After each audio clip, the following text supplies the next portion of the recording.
सत साहिब सतगुरुदेव की जय। बंदी छोड़ कबीर साहिब जी की जय। बंदी छोड़ गरीबदास जी महाराज जी की जय। स्वामी राम देवानंद जी गुरु महाराज जी की जय हो।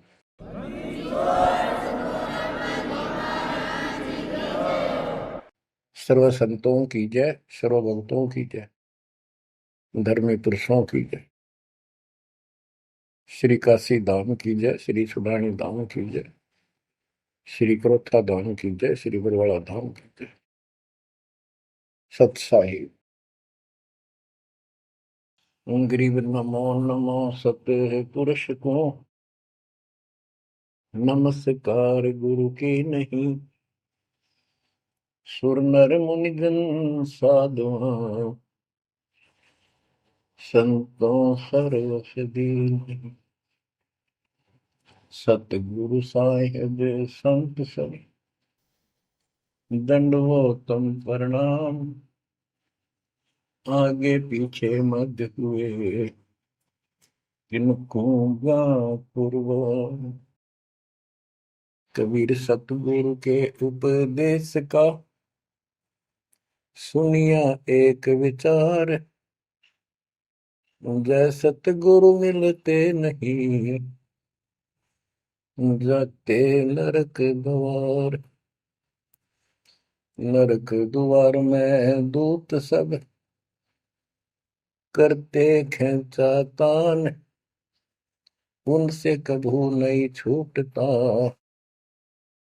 फिरता चारों खाने। कबीर चार खानी में भरमता कबहू न लगता पार। सो फेरा सब मिट गया मेरे सतगुरु के उपकार। जय जय सतगुरु मेरे की जय जय सतगुरु मेरे की। सदा साहिबी सुख से वसियो अमरपुरी के डेरे की। जय जय सतगुरु मेरे की जय जय सतगुरु मेरे की। सदा साहिबी सुख से वसियो सतलोक के डेरे। निर्विकार निर्भय तू ही और सकल वैमान। जी साधो और सकल वैमान। सब पर तेरी साहिबी सब पर तेरी साहिबी। तुझ पर साहिब ना निर्विकार निर्भय। परमपिता परमात्मा कबीर परमेश्वर जी की असीम श्रद्धा से बच्चों आपको अमर कथा सच्चा ज्ञान सुनने को मिल रहा है। आपकी किस्मत परमाने अलग लेखनी से लिखी है, अलग आपका अकाउंट है जिस पर काल का कोई अधिकार नहीं है। बच्चों, परमात्मा का एक एक शब्द अपने को सत्य मानना होता है। या तो भक्ति पर लगो मत भोगो कष्ट। भक्ति पर लग के भी और भक्ति मार्ग में अविश्वास होता है तो वो प्राणी सफल नहीं होता। जैसे दास को पहले शुरुआत में परमात्मा की चाह खूब थी और ये सुना करते थे द्रौपदी का चीर मिट गया, नरसिंह दास भगत की कुंडी भगवान ने ली। तो इस तरह की बातें आत्मा मानती थी भगवान कुछ भी कर सकता है, पर कोई कह देता था नहीं ऐसा नहीं हुआ करता है। तो वैसे भगवान की आस्था बनाने के लिए कह रखा है ऐसा नहीं हो सकता। तो मन ये भी मान लेता था कि ऐसा ना होगा, पर भगवान तो है। केवल इतना मानकर भक्ति कर रहे थे, दीक्षा भी ले ली थी। और फिर परमात्मा ने ऐसा अजब गजब किया, वो सारी शंका मिटा दी। लोहे की जाड़ी को 1 फुट से ज्यादा बढ़ा दिया, और दोनों को बढ़ा दिया, एक को नहीं। तो बच्चों, विश्वास बहुत जरूरी है। जैसे आपको उदाहरण दिया जाता है सत्संग के माध्यम से। एक गांव के बाहर दो साधक साधना कर रहे थे। एक 40 साल से बैठा था, आयु 60 के आसपास हो चुकी थी। दूसरा 4 वर्ष से साधना करने लगा था, वो भी घर त्याग कर बाहर आश्रम बना रखा था। तो बच्चों, वैसे तो साधना दोनों की ही शास्त्र विरुद्ध थी। पिछले संस्कार से प्रेरणा इतनी प्रबल हो जाती है कि आत्मा भगवान की तरफ तड़प जाती है, उसको खोज के लिए निकल पड़ती है, और जैसा कोई मार्गदर्शन मिलता है उसी अनुसार अपना सारा जीवन कुर्बान कर देती है। उससे उसको कुछ तप मिल जाता है, बन जाता है, और कुछ सिद्धियां आनी शुरू हो जाती हैं।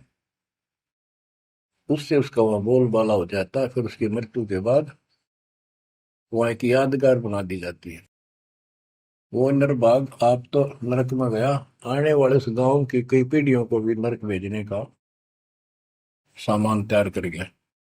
आने वाली पीढ़ियां उसी पर मत्था टेक टेक के उस कब्र पे, उसकी मूर्ति पे, और अपनी मनोकामना पूर्ण करवाती हैं। होता किसी का कुछ नहीं, पर वह भावना बन जाए, एकाधिका वैसे सूत बैठ जाए, दाव लग जाए, स्वाभाविक।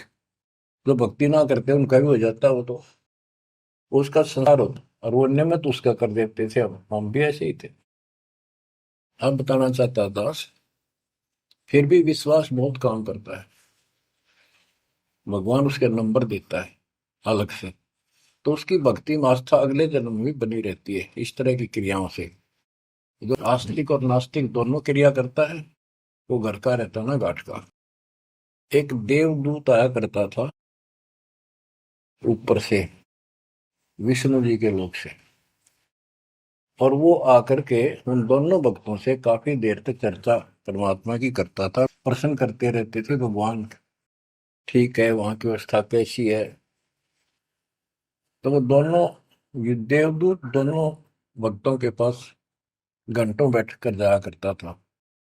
देवदूत से भगवान ने पूछा भी, विष्णु ने, कहा जाता है ये ऐसे ऐसे आपके भगत हैं, बहुत गजब के, कुर्बान हाथ के लिए तो उस गांव में, और मैं वहां बैठ रहता हूँ कुछ देर जाके, आपके ऊपर तो कुर्बान है। तो भगवान बोले, विष्णु जी बोले, मैं भगत तो एक है, एक तो वैसे टाइम पास करे। देवदूत बोला, जी वो होगा जो 40 साल से आपके लिए कुर्बान अगर छोड़ के आया हो। तो भगवान बोले, ना, दूसरा, जो 4 साल से बैठा है वो भगत है। उसको मुझ पर विश्वास है और बड़े पर को विश्वास नहीं है। ये बात उस देवदूत का गले नहीं उतरा, ये तो हो ही नहीं सकता। तो भगवान ने समझ लिया कि देवदूत की विश्वास नहीं मेरी बात पे। तो विष्णु जी बोले, भाई एक काम करना देवदूत, आज तू लेट जाना समय से, दोस्त जिस समय जाता है, और फिर वो पूछेंगे कारण लेट होने का, उनको फिर ऐसे बताना कि आज भगवान ने समय दे रखा था कि दोपहर को सुई की नोक में से, जिसमें धागा डर, सुई के नक्के में के सुराख में हाथी निकाल लेगा भगवान, और कहना कि मैं उसको देखने के लिए रुक गया। और भगवान ने हाथी उस सुई के नक्के में के निकाल दिया। वो इसी तरह की क्या, देवदूत पहले उसके पास गया, बड़े के पास, क्योंकि उसको भरम था। तो विष्णु जी ने कहा था, फिर ये देखना वो कौन क्या प्रक्रिया करता है, तुझे स्वयं फैसला हो जाएगा भगत कौन है। देवदूत उस बड़े के पास गया, उसने भी ये जाते कारण पूछा कि क्या बात, देवता से लेट हो गए, आपकी बहुत इंतजार थी और आपके साथ बैठकर भगवान की चर्चा करते थे, अच्छा समय व्यतीत होता था। क्या बात होगी, क्या कारण हो गया, लेट हो गया बस। देवदूत ने वही बताया कि आज दोपहर को भगवान ने एक लीला करनी थी, वो देख कर आया। तो भगत बोला, क्या लीला की? कि कमाल कर दिया भाई, हद कर दी। भगवान ने एक हाथी को सुई के नक्के में निकाल दिया। इसको देख कर आया मैं, इसको देखने के लिए रुका था। भगत बोला, 40 साल वाला देवदूत देवता, इसी झूठ बोल, किसी का जत जा, ये कभी हो सकता है? सुई के नक्के में का हाथी निकल जा, क्यों झूठ बोल रहा है? देवता होकर ऐसी बात कर रहा था। तो उस देव की होश उठ गया और उसके सारे अनुभव फेल हो गया। तो भगवान ठीक है, कहते हो तो कति डांगर है। जब इसको इतना विश्वास नहीं, भगवान कुछ नहीं कर सकता, तेरे जैसा घसियारा है, फिर भक्ति क्यों कर रहा है? देवदूत उठ कर चल पड़ा। फिर वो 4 साल वाले के पास गया। उसने सोचा, यूं तो माने धमका दे मेरे को, गुस्से होएगा, इसको तो ज्ञान ही कुछ नहीं होगा अभी तक। उस 4 साल वाले ने भी, भगत ने पूछा, देवदूत तो लेट हो गए, आपके आने की बड़ी इंतजार रहती थी, आज तो सोच लिया था शायद नहीं आएंगे, क्या काम हो गया ऐसा कोई, हमें भी बताओ। देवदूत बोला, भाई ये बताऊं, झूठ में कह नहीं सकता और सच्ची की शेखर गला उतरती नहीं। भगत बोला, बताओ तो सही क्या बात है? क्या दोपहर को भगवान ने एक लीला करनी थी, मैं उसको देखने के लिए रुक गया। क्या लीला थी? देवदूत बोला, सुई के नक्के में क्या भगवान ने हाथी निकालना था। भगत बोला, फिर क्या हो गया? कि वो निकाल दिया, कमाल कर दिया। बोला, बस भगवान ने निकाल दे, सारी पृथ्वी ने, धरती ने सुई के नक्के में गया, आप हाथी में आश्चर्य कर रहे हो? तो देवदूत ने सीने से लगा दिया उस बालक को। वो बोला, धन्य तेरे माता पिता जिससे जन्म हुआ। भक्ति कर विश्वास नहीं, तो खाक भक्ति है वो। कह कबीर सुनो भी साधो, मैं तो हूँ विश्वास में। तो अपने परमात्मा की विज्ञा पे अविश्वास नहीं होना चाहिए।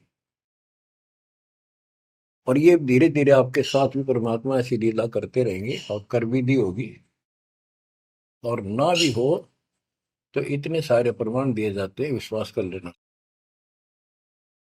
परमात्मा की भक्ति से दूर ना होना। बच्चों, आपको अजब गजब का ज्ञान दास बता रहा है, जो संत गरीबदास जी ने परमात्मा से प्राप्त हुआ। और ऐसा निर्णायक ज्ञान है, इसका रिजल्ट इस पूरी कथा का फिर बाद में आपको बहुत अच्छा निष्कर्ष मिलेगा। पार्वती जी शिव की पत्नी और 108 बार मर चुकी थी। 109वें जन्म में भी उसने शिव जी को ही पति बनाया। ये संस्कार था उनका। नारद मुनि ने एक दिन आके पार्वती जी को समझाया कि हे माता, भगवान शंकर जी के पास एक ऐसा मंत्र है जो आपको बता देना, उस नाम के जाप से आप अमर हो जाओगे। अन्यथा आप 108 बार मर चुके हो, और वो भगवान उसकी प्रमाण के लिए आपके शरों की खोपड़ी की माला बना रखी है। 108 है गिन दिए। पार्वती जी बोली, भाई नारद बिल्कुल सही है, 108 है। मैं पूछती हूँ ये किसके के यू क्या है, तो वो टाल मटोल कर जाते हैं। तो हे माता, आपका जन्म मरण मिट जाएगा। तो वो बोली, भाई ये मेरे बात समझ में नहीं आती कि शिव महाराज जी मेरे से कुछ नहीं छुपाते, और इसने ये कैसे छुपा रखा मंत्र मेरे से, मेरे से बहुत प्यार करते हैं। और बताते हैं तेरी मृत्यु के बाद मैं बहुत रोता था। तो नारद जी ने कहा, माता अभी तक आप उनको पति मानती हो, जिस दिन परमात्मा रूप देखोगी और उनको एक गुरु रूप में नम्र भाव से प्रश्न करोगी, कति अति नम्र होकर, तब ये गुप्त मंत्र आपको बताएगा। ये मंत्र शिव जी ने किसी को नहीं दिया आज तक, क्योंकि ऐसा किसी का लक है नहीं, ऐसा भाव किसी का है नहीं। तो आपको वो भाव बनाना पड़ेगा जिससे वो आपको ये अमर मंत्र दे दे। नारद कह के चला गया, पार्वती को बेचैनी होगी माता जी को। शिव जी जब घर आए और दिनों तो वो दूसरे ढंग से बात करा करती, क्योंकि पत्नी बराबर का हकदार होती है, हिस्सेदार होती है।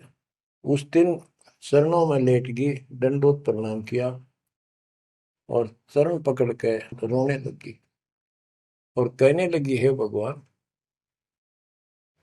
मुझसे ऐसी कौन सी गलती बन गई कि आपने मेरे से वो अनमोल मंत्र छुपा रखा है।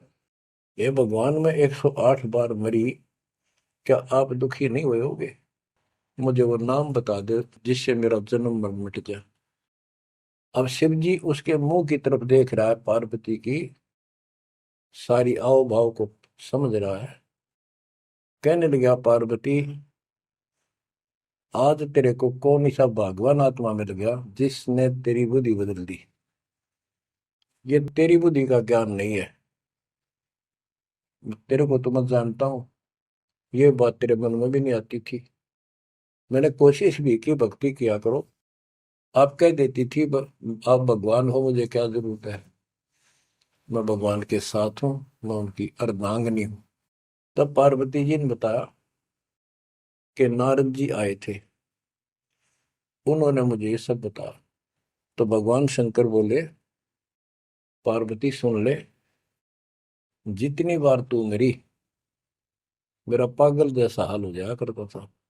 एक बार तो राजा दक्ष के यज्ञ में जलकर मरी, तेरे अस्थि पिंजर को उठाए मैं 10,000 वर्ष तक घूमता रहा था, तो आप कंधे पर रख के और पार्वती पार्वती करता हूँ। वो तो एक सुदर्शन चक्कर आया, उसने काट के तेरे टुकड़े कर दिए शरीर के। जब मैं ठगा सा रह गया, मेरे हाथ कुछ नहीं बचा, फिर तेरा जन्म हो गया, शादी फिर होगी, वह भूल पड़ी।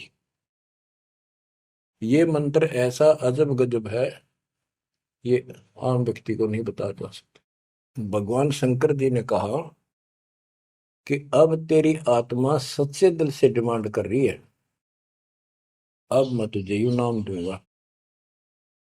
गरीबदास जी बताते हैं कि जैसे सीप एक जानवर होता है, शंखला सा जैसे एक शंख होते हैं, इस टाइप के मजबूत शरीर का, और उसको सीप बोलते हैं, सीप। वह सीप जो है, गर्मी हो जाती है जब उसको अंदर पानी की डिमांड होती है, मोती बनाने के लिए उसमें प्रेरणा होती है, जैसे पशु में गर्भ धारने की होती है। उस समय सीप समुद्र के ऊपर आ जाती है, ऊपर बादल गरज रहे होते हैं, यदि उसका मुख खुला हो और बारिश की एक बूंद भी उसके मुख में चली जा, तो उससे मोती बनना शुरू हो जाता है। उस बूंद को लेकर शिप वापस समुद्र में गोता लगा जाती है, उसमें मोती बन जाता है। और यदि सीप का वो मुंह बंद हो तो सारा सामान बरस जाए उसके ऊपर, मोती नहीं बने। तो पार्वती को समझाया कि अब तेरी सीप का आत्मा का मुंह खुल चुका है, अब मैं यू नाम दूंगा, असर करेगा। और पहले तेरी सीप आत्मा का मुंह बंद था, इसलिए ये उन्मोद मंत्र ऐसे व्यर्थ नहीं कर सकता था।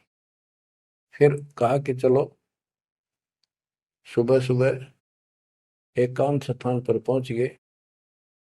वहां एक सूखा वृक्ष था, पत्ते भी नहीं थे, उसके नीचे बैठ गए और बच्चों वहां पर दोनों हाथों की ताली बजाई, तो आसपास के पक्षी उड़कर भाज गए, इतना शोर हुआ। और जो अंडे थे वो बच्चे बढ़ के उड़ गए। उसी वृक्ष की खोगड़ में एक खोखले स्थान पर तोते के अंडे थे। वो जो अंडे थे, उस स्वस्थ अंडे तो बच्चे बढ़ के उड़ गए। अस्वस्थ था एक अंडा, कति खराब हो गया था, गंदा हो गया था, वो वहीं रह गया। भगवान शंकर को पता नहीं था कि इसमें कोई तोते के बच्चे भी हैं, अंडे भी हैं। उनको मालूम था कि अंडे भी होंगे तो बच्चे बनकर जा चुके होंगे। अब बच्चों, बहुत सी कहानी इस एक ही कथा से आपको समझ में आएगी। जैसे ये क्या करते हैं, भक्ति ना करके मृत्यु के प्राप्त हो जाते हैं, फिर क्या करते हो, अस्थियों को उठाते हैं, जड़ी हुई हड्डियों को, उनको उठाकर गंगा में बहा के आते हैं। उनका उद्देश्य तो ये होता है कि इसको इतने गहरे पानी में डाल दे कि जो व्यक्ति मर जाता है, स्त्री या पुरुष, जब वो प्रेत बन जाता है तो अपने घर आता है। घर में वो अपने बॉडी को खोजता है, फिर वो जाता है शमशान घाट पे। उसको एहसास होता है कि ये ताजा ताजा जो फूके गए हैं, ये तेरी हड्डी है। उन हड्डियों को अपनी मान कर उनके चिपक जाता है भूत। और फिर कभी घर और कभी उन हड्डियों के पास वहां चक्कर काटता रहता है और परिवार वालों को तंग करता है। तो क्या कर, इसीलिए उसको उन हड्डियों समेत उठाकर उसने इसी जगह डालते हैं, उसको भेदा नहीं लगता और वो भटक भटक के चला जाता है। तो बच्चों, अब हमने न तो ये क्रिया करनी क्योंकि हम भूत बनाए को नहीं, हमारी सच्ची भक्ति है और उससे कोई समाधान नहीं हो जाता। तो इसी प्रकार तो दास बताना चाहता है कि मरने के बाद भी उन हड्डियों को भी वो जीव अपना मान रहा था कि मेरी है, उनके चिपक जाता है। इसी प्रकार जो गंदा अंडा हो गया था, वो आत्मा उसका चिपकी हुई थी कि मेरा है। हालांकि वो कति खत्म हो चुका था, कुछ दिनों में उसकी वो सूख जाता, खत्म हो जाता, फिर वो उसको छोड़कर चलती। तो वो आत्मा उसके साथ चिपकी हुई थी। उधर से पार्वती जी को कथा सुनाना शुरू कर दिया, अमर कथा सुनाई। क्योंकि गरीबदास जी कहते हैं, कबीर साहब ने बताया, हम बैरागी ब्रह्मपद सन्यासी महादेव, सोहम मंत्र दिया शिव जी को, वो करे हमारी सेव। तो कबीर साहब ने इन सब को यो अमर ज्ञान सुनाया था, सतलोक वाला, सृष्टि रचना सब सुनाई। भगवान ऐसा है, भगवान ऊपर है, भगवान ऐसा है, वो सबका मालिक है। जब तो मान ली, प्रथम नाम एक ले लिया, किसी को ओम दे दिया, किसी को सोम दे दिया, किसी को श्रीयम हरियम दे दिया, किसी को किलियम। इस तरह इनको अपना बनाया परमात्मा ने। और फिर सोचा था कि दोबारा मैं आऊंगा, अगर इनकी बुद्धि काम करेगी, इनकी आस्था ठीक रही, तो फिर नए सिरे तो मंत्र पहला दूंगा। जब दूसरी बार परमात्मा गए तो इन सब की बुद्धि काल ने फेर दी। इन्होंने सुनी भी नहीं कबीर साहब की बात। तो कबीर साहब वापस आ गए। अब वो ज्ञान शिव जी को था, पार्वती को बताया और मंत्र दिया उसको। और बच्चों, 5 नाम शिव जी को बताए थे, लेकिन शिव जी विशेषकर एक सोहम मंत्र ही जाप करता है। ये चक्कर ये है कि जो गुरु बताते हैं हम उस पर ना रुक करके फिर मनमुखी जरूर करते हैं कोई कोई। और परमात्मा जी ने, कबीर साहब ने शिव जी को सब कमलों का भेद बताया था। ये योगी था, इससे तो एक कमल भी नहीं सुलझा था, एक भी, और अभी तक नहीं सुलझा है, लेकिन ज्ञान सारा बता दिया था।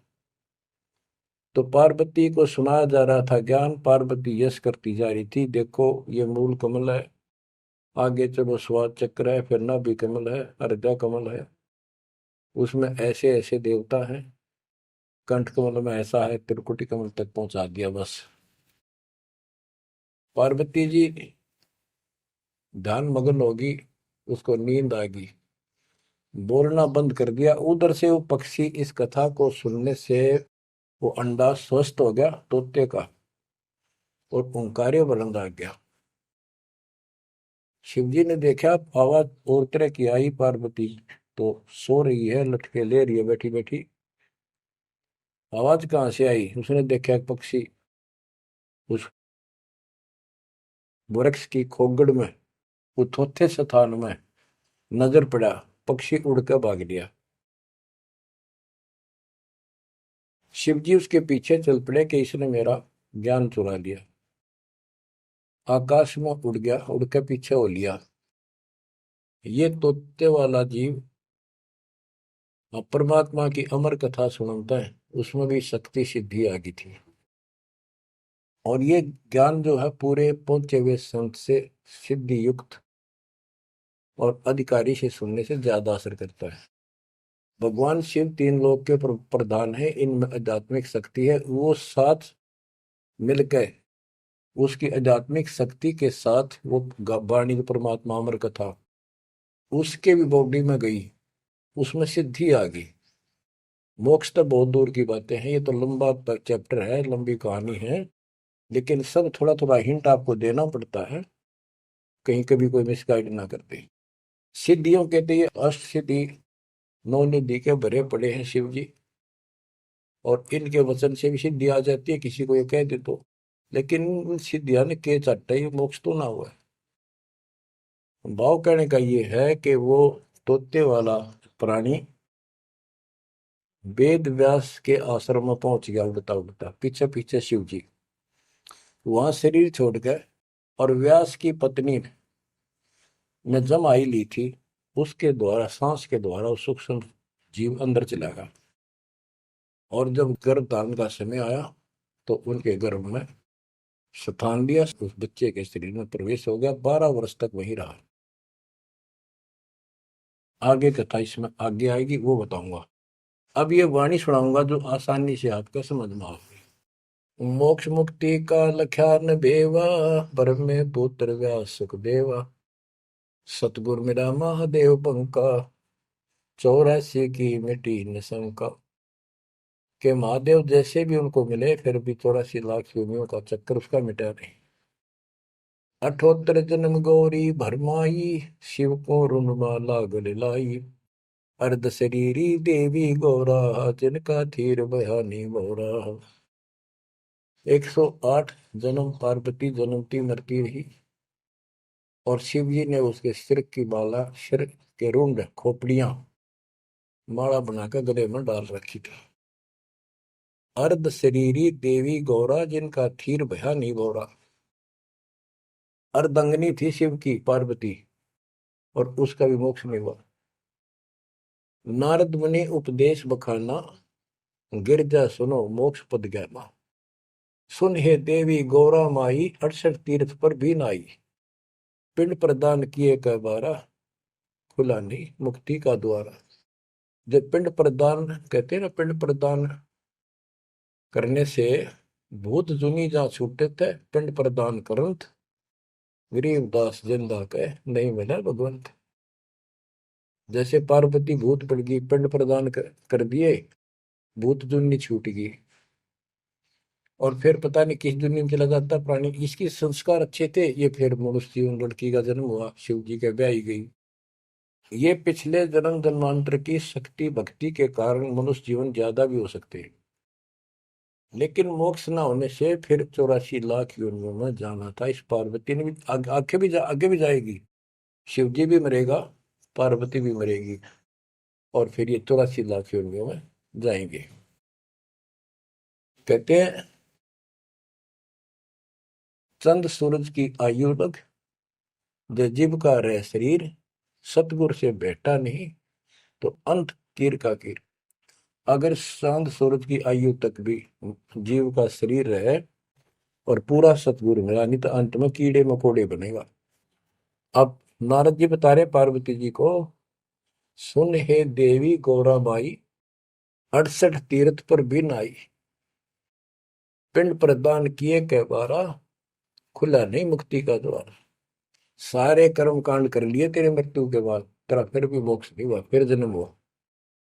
रुंडमाला शिव के गले माही, सो देवी तुम जानो माही। ग्रीव रुंडमाला शिव के गले, गेजा के सब शीश। भक्ति दुराई देव को ना परसा जगदीश। तुमरा देवी रूप विशाला, शिव तो पैर रहे रुंगमाला, भौतक पर लहो हो जाई, लंबी उम्र शिव कलिमाई। दीर्घायु शिव है अनुरागी, तुम देवी गौरी दिल त्यागी। मूल मंत्र ने नाम सुनाया, ताते कल्प हुए तेरी काया। महादेव देवनपति देवा, जाकी करी न गौरी सेवा, कर बंधन कर शीश नवाओ, तन मन अर्पो शीश चढ़ाओ।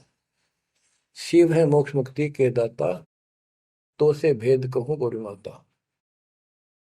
चरण गहो चिंतामणि केरा, ताते प्राण अभय हो तेरा। कमल रूप देवी दिल की न्या, नारद मुनि उपदेशी चीन्या। जब आए शिव मंदिर अवधूता, देवी चरण लिए शत्रुपा। अब कहते नारद के कहने से पार्वती जी ने, गौरी देवी ने कतिक पाक साफ दिल कर लिया, कमल की तरह। कमल के ऊपर कोई मैल नहीं होता, ना कोई धूल टिकती है, ना जल टिकता है, ना कोई कीचड़ टिकता है। तो ऐसा साफ दिल किया। और जब शिवजी घर पर आए, उनके चरणों में चरण लिए शत्रुपा, सच्चे भाव से चरण लिए। चरण पकड़ रोवत है बाला, मोरे शीश किए रूपमाला। मोसे भक्ति दुराई देवा, न जाने नी तुम्हारी सेवा। मोसे भक्ति दुराई स्वामी, हमसे भेद कहो निज दामी।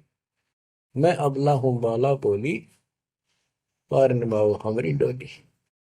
कति चरण पकड़ के कहने लगी, मैं तो बोली बोली सी लड़की हूं, और मेरा बेड़ा पार करो। बच्चों, ये सारी कहानी आपको मौखिक सुना दी। इन वाणियों में सारा इसी का निष्कर्ष है। अब क्या बताते हैं, गृह मूल मंत्र महबूब का एक सुनाओ मोही। पार्वती जी कहती है शिव जी को कि उस परमात्मा का समर्थ शक्ति का जो मूल मंत्र है वो मुझे बता दो। अब इन मूल मंत्र का पता नहीं, जिस भी नाम को ये गुप्त रखते हैं, जो विशेष नाम इनके पास है, उसी को मूल मंत्र मांग रहे थे। गृह मूल मंत्र महबूब का ए सुनाओ मोही, युगन युगन के पातक कटे, छूटे तें दिल द्रोही। पूर्व जन्म की कथा सुनाओ, मूल मंत्र हमें शिव गोराओ। भूल रही भवसागर हमी, मोक्ष मुक्ति के दाता तुम ही। शिव बोले सुन देवी बाता, को उपदेशी मिला विदाता। ये तो ना ही ज्ञान तुम्हारा, हम सो भेद कहो परवार। कि आज जैसे तू बोल रही है कि तेरी बुद्धि की बात नहीं, तुझे कौन ऐसा भगवान आत्मा मिल गया जिसने तेरा मन फेर किया। गिरजा कह सुनो शिव स्वामी, तारण तर आदि घरनामी। नारद मुनि उपदेश समोदम, दीन ज्ञान ध्यान परमोदम। शिव समर्थ बोले हैं जब ही, गौरी ज्ञान सुनाया तब ही। कोटि कल्प प्रलय युग बीती, ज्ञान ध्यान सब ही परचिति। तुमरा मन नारद मुनि फेरा, सुनो ज्ञान तुम गौरी मेरा। बनखंड चलो गौरी दीवानी, पंछी सुने न हमारी बानी। ऐसे स्थान पर चलो पक्षी भी कोई हमारी बात ना सुन सके। जब शिवकर से लाई तारी, उड़ गए पंछी नर और नारी। जहां एक सूखा तरवर ताक्या, वहां पर एक सूखा वृक्ष देखा। शिव को आसन तहां वहां रखा, उसके नीचे अपना आसन लगा दिया, पार्वती को साथ बैठा दिया। जहां एक गंदा अंडा तिस्माही, तिस जाने तय समर्थ साई। योग असंख्य कल्प बरमाया, पूर्व जन्म कोई पिछला आया। अब तुम सुनो गौरी मेरा ज्ञाना, आसन मुख कर कोटिसाना। आसन पदम लगाओ गौरा, मेर दंड सुधा कर भोगा। गरीब आसन पदम लगाए कर, भंवर चुड़ाओ सुन। अनहद नादू बाजही, जहां लगाओ तुम। और क्या बताते हैं कि उस वृक्ष की खोगड़ में गंदा अंडा पड़ा था, और उस गंदे अंडे वाले जीव के असंग जन्म 84 लाख योनियों में हो चुके थे। यहां से उसके भाग जागे, और तो पक्षी बन के उड़ गए, वो पक्षी बन नहीं पाया। बाद में उड़ा जब उसने सारी कथा उसके ऊपर असर कर गई। जैसे बच्चों बहुत बार बताते हैं, दास आपको बताता है कि ये अमर कथा जो गरीबदास जी की वाणी है, यह शिव जी वाली अमर कथा से कई हजार लाख गुना ज्यादा शक्तिशाली है, ज्यादा प्रभावी है।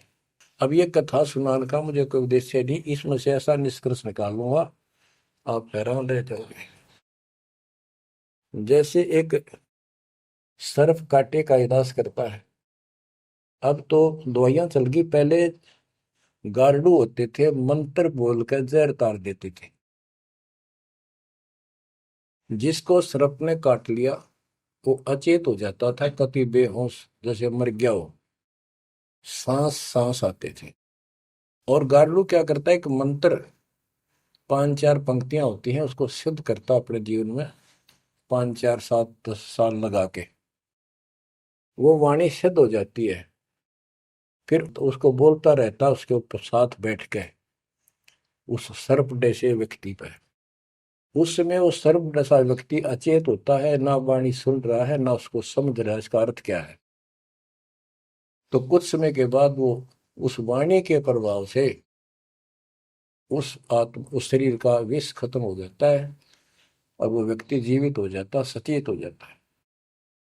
इसी प्रकार बच्चों, परमात्मा की अमर कथा जितना जिस जो सक्षम है उसके मुख से जिस सुनी जाती है, तो उस सत्र का उसको लाभ अवश्य मिलता है। तो ये गंदा अंडा था, इसके साथ जीव चिपका हुआ था। ये गंदा अंडा ना सुन सका था, ना बोल सका था, ना वो कह क्या रहा है शिव जी वो समझ सका था। और उस वाणी के बोलने से वो अंडा भी स्वस्थ हो गया, उसमें बच्चा भी बन गया, उसका पांख भी जाम आई और वो उड़कर भाग भी गया। इसी प्रकार जो आज मानव के ऊपर रहम हुआ है, गरीबदास महाराज जी की अमरवाणी इससे भी ज्यादा स्ट्रोंग है। और ये अब दास के बुक से चला करेंगी अखंड पाठों में, आसपास के पक्षियों पर भी असर करेगी। आसपास के पशु पक्षी जीव जंतु पेड़ पौधों सब का ऊपर ऐसे असर करेगी जैसे इस पर किया था। और ये सब धीरे धीरे यहाँ से शरीर छोड़ते जाएंगे और मनुष्य जीवन पाते जाएंगे। ये सीधे फिर आके मालिक के चरणों में आएंगे। बच्चों, भक्ति जरूर करेंगे, भक्ति करेंगे तो मालिक कहीं ना कहीं उनको मिलेगा। अब मैं सुखदेव ऋषि की बुक सुनाता हूँ, पार्वती का तो दिया। अब एक बात विचार करो कि जहां पार्वती जी को मंत्र मिला, अमर मंत्र मिला, वो नाम मिला भक्ति करने का, यानी वो शिष्या भई, तो वो स्थान पार्वती के लिए तो अमरनाथ हो सका है। ये जो वहां आजकल जावे हैं मत्था टेकन देखन दर्शन कर, उनके लिए अमरनाथ नहीं है वो। अब जैसे आपने जिस भी आश्रम नाम दान केंद्र पे या कहीं भी दास से दीक्षा ली है, आपका वो स्थान अमरनाथ है। लेकिन उस स्थान से कुछ नहीं लेना देना, मोक्ष नाम से होगा। तो बच्चों, उस स्थान से मोक्ष नहीं है, वो स्थान तो आपको जिंदगी भर याद रहेगा, मुझे वहां दीक्षा मिली थी, बस इतनी बात है। और ये अमर ज्ञान मुझे प्राप्त हुआ था। लेकिन मुक्ति नाम से होगी। और जो बोले आत्मा इतने ऊंचे पहाड़ों पर जाते हैं दर्शन करके आवांगे। अब विचार करो, जैसे दास ने बहुत बार समझाया आपको, ये तीर्थ क्या होते हैं, ये धाम क्या है। जैसे पार्वती को वहां नाम लिया, नाम लेकर अपने घर ना आएगी, अब भक्ति करिए, वहां क्या रखा है। अब जैसे तीर्थ है, वहां किसी ऋषि ने भगत ने कोई तालाब का सहारा तक है, क्योंकि पहले पानी नहाने धोने का पीने का तालाब ही होते थे, कुएं भी बहुत गहरे होते थे, एक आदमी नहीं खोद सकता। तो वहां बैठ कर अपनी भक्ति करता था, जैसे भी उसने डले डोए। क्योंकि सत साधना तो आपको ही मिली है, पूरे विश्व को चार चार युग के बाद मिलेगी। तो वो जैसे भी तप किया, कुछ किया उसने, जैसा भक्ति की, उस आधार से वो उस लोक में चला गया। और अब वहां कुछ नहीं। अब जैसे हम किसी का एक हमाम दस्ता ले आते थे और उसमें सामग्री कूटते हवन की और वापस देते थे मांझ धो के। हमाम दस्ता होता है लोहे का उखड़ सा, एक डेढ़ एक फुट का उसका मुसड़ सा होता है लोहे का ही, उससे वो कूटते हैं जैसे चटनी कूटते आ रहे कुंडी में। तो हमाम दस्ते में थोड़ी बहुत स्मेल थी और 5-4 दिन में वह भी खत्म होगी। जिसका मांग के लाए तो उसको दे आए, तो उन घर वालों ने महसूस हुआ कि इसमें कुछ स्मेल आवा है, तो कुछ सामग्री कूट रखी है। और कुछ दिन के बाद वो स्मेल भी खत्म होगी और वो सामग्री सारी कति साफ करके अपने घर रख ली। अब उस स्मेल को सूंघ बार बार को हो कमाल हो गया, बड़ी स्मेल आई, फिर वह खत्म होगी, चलो स्मेल लेके आते हैं। उस स्मेल से कुछ नहीं होने का, उस सामग्री से गूगल खेओ, वह बनानी पड़ेगी। इसी प्रकार मोक्ष प्राप्ति के लिए यह साधना करनी पड़ेगी। तो वहां जाने से कोई लाभ नहीं जहां पर कभी कोई ऋषि ने कोई साधना की थी, वो तीर्थ बने हुए हैं। तो काल ने परमात्मा से कहा था, जो मालिक आए थे जोगजीत रूप में, अपने बच्चे ज्ञानी के रूप में, जोगजीत रूप में, सहजदास रूप में, कई रूप में हम आते रहते हैं। तब काल ने सारी वचनबद्ध करा के मालिक को, और फिर अपनी वह दुष्टता दिखाई थी। यूं कहा था, जाओ ज्ञानी वैसे जाओ, जोग जीत संसारा, जीव न माने कहा तुम्हारा। जीव तुम्हारा कहा न माने, हमरी और वो बात बखाने, तीर्थ व्रत और झूठे जब तब मन लाऊं, देवी देव देवर पुजवाऊं, या वो जीव को बरमाऊं। द्वादश पंथ करूं मैं साजा, नाम तुम्हारा ले करूं आवाजा। द्वादश पंथ जो नाम जो ले, सो मेरे मुख में आम समोई, और अनेक पंथ चलाऊं, या विद जीवों को बरमाऊं। तो आज वो सारा काम इसने कर रखा है। अब आप किसी को समझा के देख लो, आपके सर हो जाते हैं। तुम हमारे देवताओं को ऐसे बताते हो, हमारी साधना को गलत बताते हो, तीर्थों में जाना ठीक नहीं, व्रत रखना ठीक नहीं। तो काल ने बोल रखा था कि हमारी ओर हो बाद बखाने, हमारी ओर हमारा तरफ पक्ष लेकर के वाद विवाद किया करेंगे। अब बच्चों, जो दास बता रहा है कि जो अमर पाठ और अखंड पाठ या वैसे वाणी सत्संग जहां भी चल रहे हैं, चला करेंगे, चलते हैं, चल रहे चलेंगे, वहां आस पास के पक्षियों को भी इसका राहत मिलेगी। और जैसे सुखदेव ऋषि, सुखदेव व्यास जी की पत्नी के पेट में समा गया, गर्भ में, उसके बाद 12 वर्ष तक गर्भ में रहा।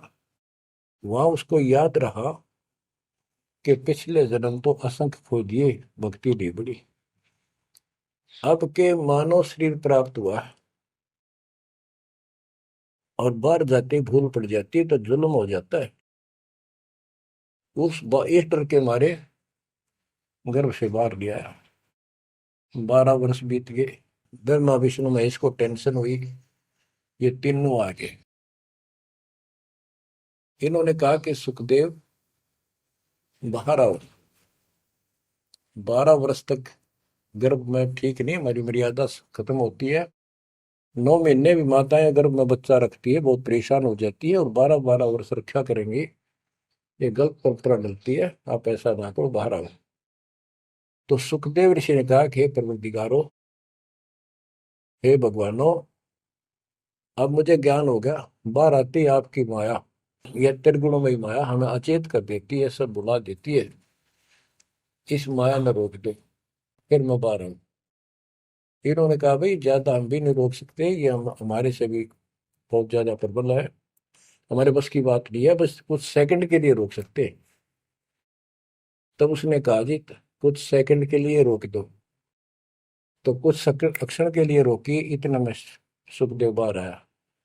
तो उसको भक्ति की प्रेरणा बनी रही, भगवान की याद रही। उसी समय 9 नाथ 84 सिद्ध, यानी 93 बच्चे और लड़के पैदा हुए, ऐसा इत्तेफाक था, संस्कार था उनका। उनको भी ये बातें याद रही, उनमें से 9 तो नाथ बन गए। और 84 सिद्ध कहलाए। उन्होंने भक्ति की प्रेरणा बन गई बचपन से ही, मालिक की याद बनी रही। लेकिन सच्चा सतगुरु ना मिलने से ये भी डले डोए। अब बच्चों ज्ञान पूरा आ चुका है और वो ठीक का समय आ गया है। गुरु पूरा, ज्ञान पूरा, भगवान पूरा। तो अब जो ये वाणी चले हैं और दास के मुख से चला करेंगी, ये कत्युत मस्तार देंगी। काल के पता नहीं कितने जुगाड़ को तोड़ेंगी, कितने जीवों का उद्धार बनेगा। मनुष्य का तो कहना ही क्या, डांगर डोर पशु पक्षी कीड़े मकोड़ों को भी सहारा मिलेगा इसका। ये इन पुराणों से कथा है और ये आपके सामने सच्चाई किस तरह है। अब तो सुखदेव ऋषि जब बाहर आया, उड़ कर चल पड़ा वहां से। पिता ने कहा बेटा, व्यास जी ने कहा पुत्र, एक बार शकल तो दिखा दे। 12 वर्ष इंतजार की, पुत्र होगा। तब उसने कहा एक लेवा दूतम, कोई किसी का पिता नहीं पूतम। पिताजी पता नहीं कितनी बार तू मेरा पिता बन लिया, पता ना कितनी बार मैं तेरा पिता बन लिया। अब मुझे समझ में आ गई है, मैं आपकी तरफ देखूं नहीं, मेरा मोह बन जाएगा। ये छूत की बीमारी है, ये मोह। ये विस्तार से फिर कभी बताएंगे। और ये हम आप लावा जाने का, लेकिन ये उसकी गलती थी। ज्ञान ना होने से इसने इतना ही समझ थी जो कि वो उस समय गलती कर गया। चलो जो भी इसकी सोच थी, उस आधार से ये वहां से चल पड़ा। पिता पीछे पीछे मोह में दूर तक गया, वहां से आकाश में उड़ गया, अंतर ध्यान हो गया। आगे जाकर फिर प्रकट हो गया अपने और नाल, जो बच्चे की नाभि से, माँ की नाभि से चिपकी होती है, वह गेल बाहर आकर टूट गई, टूट कर बाहर आ गई। वो बाद में काटा करते हुए बिना कटवाई कंधे पर घेर कर उठ गया, आगे काटूंगा। अब आकाश में उड़न की सिद्धि उसमें उस मंत्र से आ गई, वो अमर कथा से। अमर कथा में शिव जी ने पूर्ण परमात्मा की महिमा बताई, जो कबीर साहब ने उसको सुना रखी थी। इसमें काफी प्रकरण है, अब इतना समय नहीं जो मैं वो शायरी बताऊंगा आपको। कभी परमात्मा ने दया की बड़ी जेल में, फिर उनको विस्तार से समझाया करेंगे।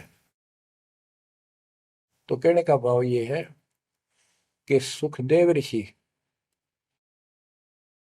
को अभिमान हो गया कि मैं बहुत बड़ा सिद्ध पुरुष हूं, आकाश में उड़ जाता हूं। तो बच्चों स्वर्ग में जाने लग गया, और स्वर्ग के देवता ऋषि महर्षि सब उसको, उसकी जो है ना पूरी वो करें, सम्मान करें, उसकी आरती तारे कि बड़ा धन भाग है तेरे, बड़ी सिद्धि प्राप्त कर ली। इन इतना पता सिद्धि आएगा, और जन्म से ही छोटी उम्र में आपको इतना कुछ प्राप्त हो गया, आप तो बड़े पहुंचे हुए हो। तो सब उसकी खूब अच्छी तरह प्यार रखे, महिमा गाओ। एक दिन उसको, उसने स्वर्ग में जाने की इच्छा व्यक्त की विष्णु जी के लोक में। वहां उसको इसलिए नहीं जाने दिया कि उसका गुरु नहीं था। विष्णु जी तक बात गई। विष्णु जी ने पूछा कि हे ऋषि जी, आपने गुरु नहीं बना रखा? अगर नहीं, गुरु की क्या आवश्यकता है महाराज, ये गुरु बना रहे वो नहीं आ पाए और मैं बिना गुरु के आ गया। विष्णु भगवान बोले ठीक है, वो अलग बात है, या वही रह सकता जो पहले गुरु बनाओ। फिर एक बीमारी और अहंकार के, मेरे बराबर पृथ्वी पर कोई गुरु नहीं, मैं बाल ब्रह्मचारी, वहां कोई ऐसा संत नहीं, मैं बनाऊं गुरु किसको? विष्णु जी ने कहा कि राजा जनक मेरे परम भक्त है, आप उनसे दीक्षा लो।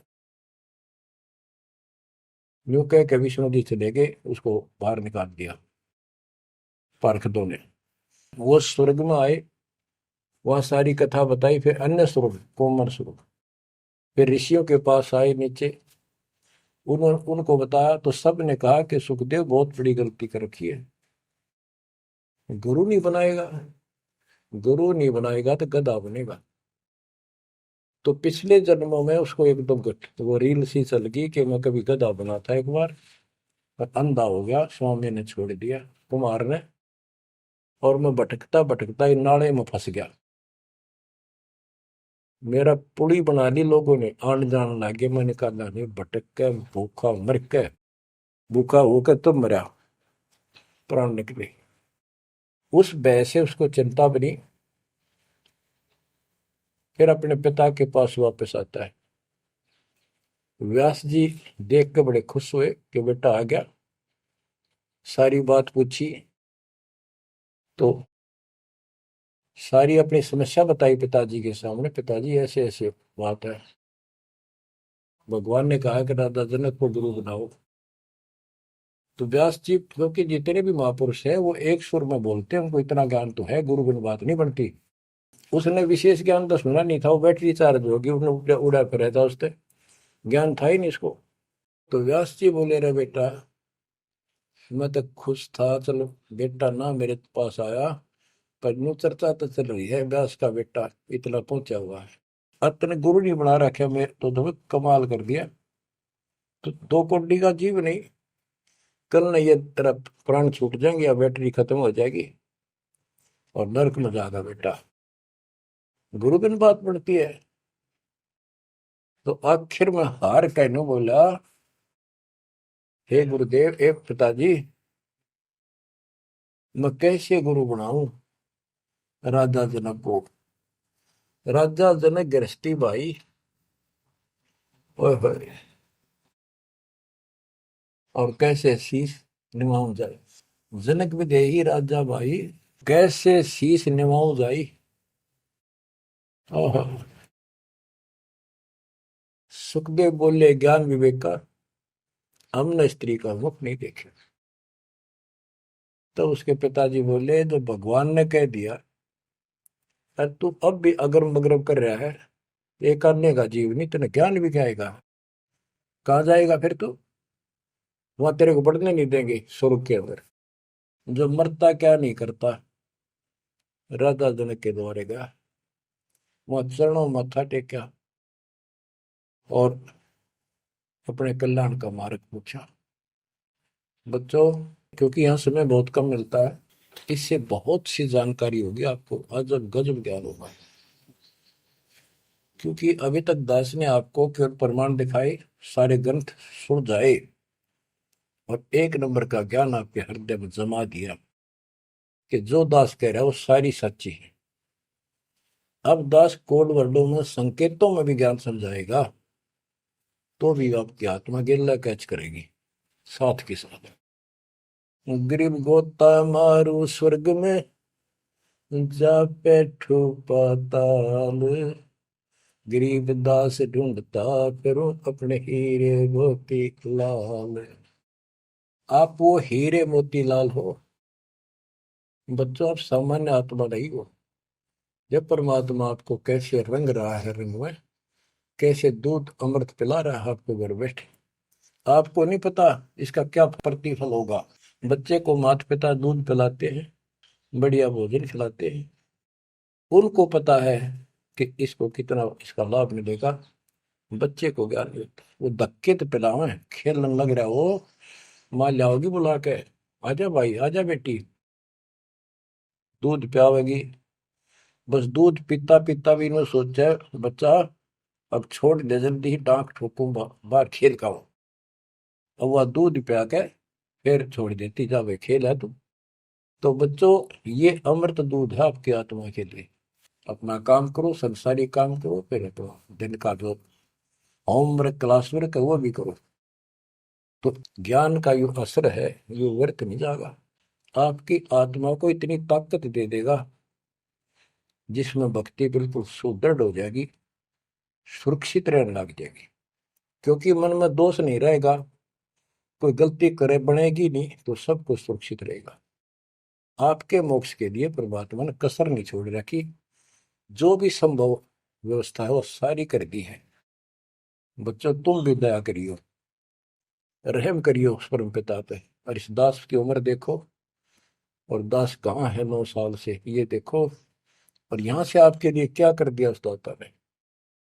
उस मालिक को देखो ध्यान से।